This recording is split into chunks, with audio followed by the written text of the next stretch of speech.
Find the value of x in each equation that makes the equation true. So the rule for when you distribute an exponent over a parenthesis is that you multiply them together.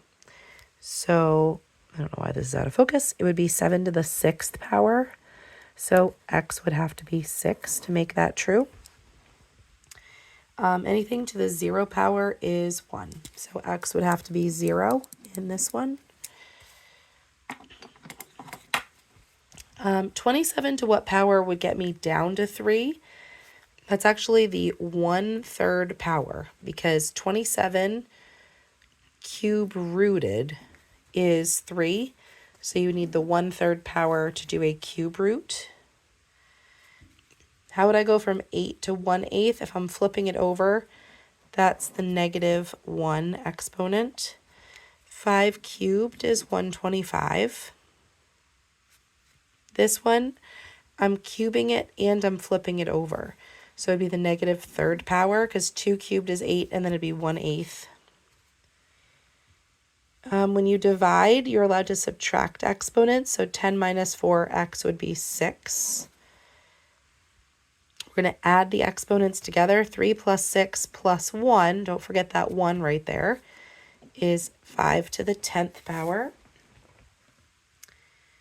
And then this one is the same type of problem as up here.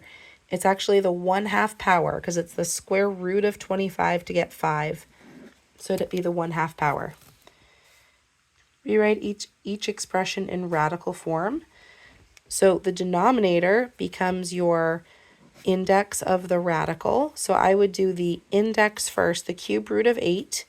So what times what times what? 2. 2 cubed is 8. And then I'm going to do 2 squared as my final answer to get 4.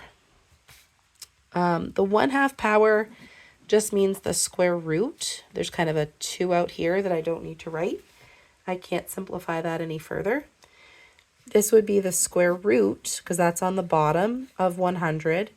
And I'm going to do the square root of 100 first and get 10. And then 10 cubed gives me 1,000 as my final answer.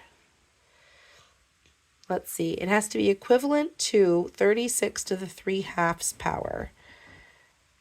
So the 2 is on bottom. So this looks like the square root of 36 cubed. The square root of 36 is 6.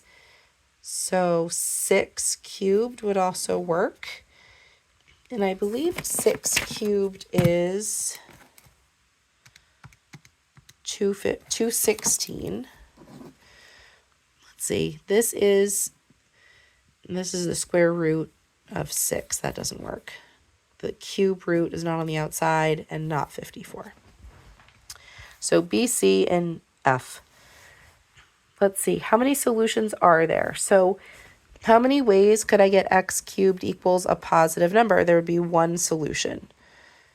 For example, 2 cubed could give me 8, but there's only one answer that would give me positive 8. What about if m is negative? So for example, I could do -2 cubed would give me -8, but that would be the only answer.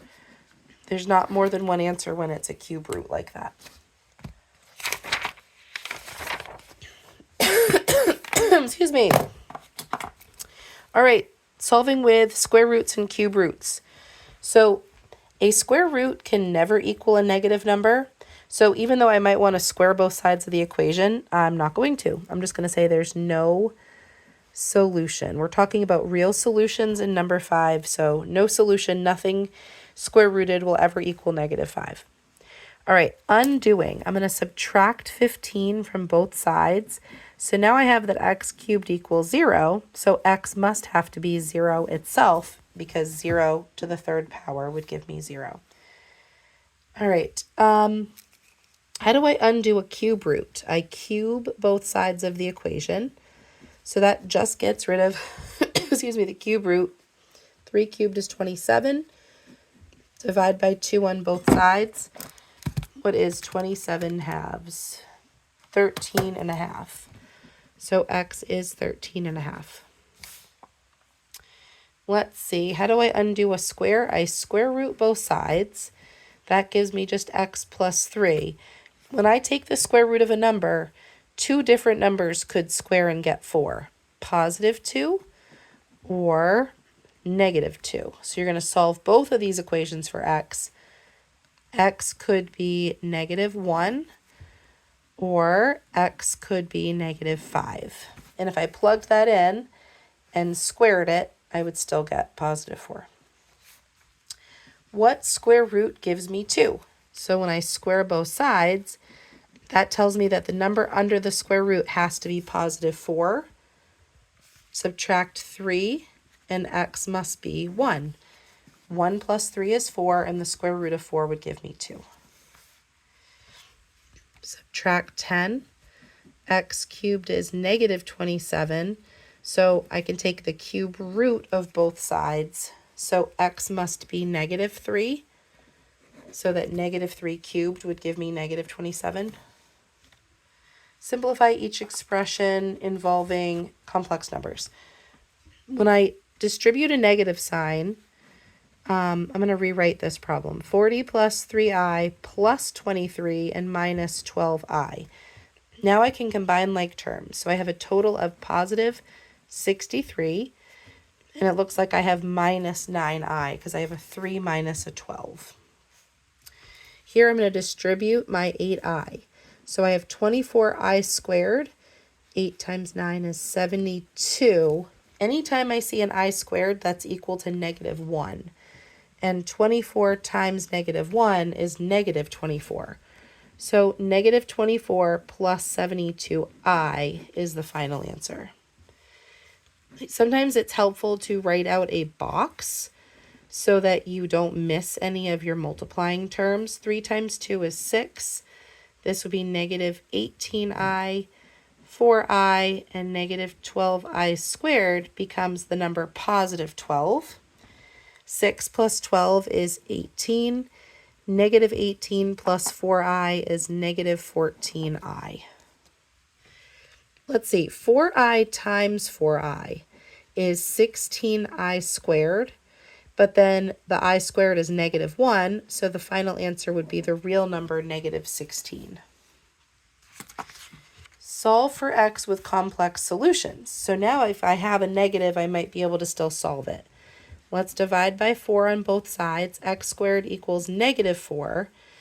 When I take the square root, I can't. It's going to be imaginary. The square root of 4 is 2i. And when I take the square root, I have to remember there could be two possible solutions. When I square them, I would get negative 4. 2i and negative 2i. Same thing here. X would have to be, the square root of 100 is 10. It's imaginary because of the negative, and I have to remember plus or minus 10i. Square root both sides. X plus 1 equals plus or minus. I'm going to leave it as the square root of 8i. If you know that that's 2 root 2 from geometry, you could simplify it to 2 root 2. And then I have to subtract 1 from both sides. So x equals negative 1 plus or minus the square root of 8 times I.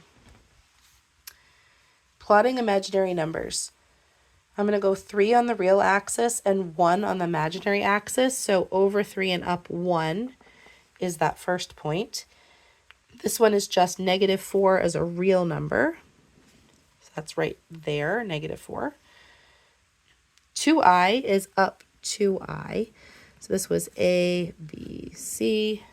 And D is at negative 1. Negative 2i would be down here for D. Even though we talked about completing the square and the quadratic formula, that's not on your final.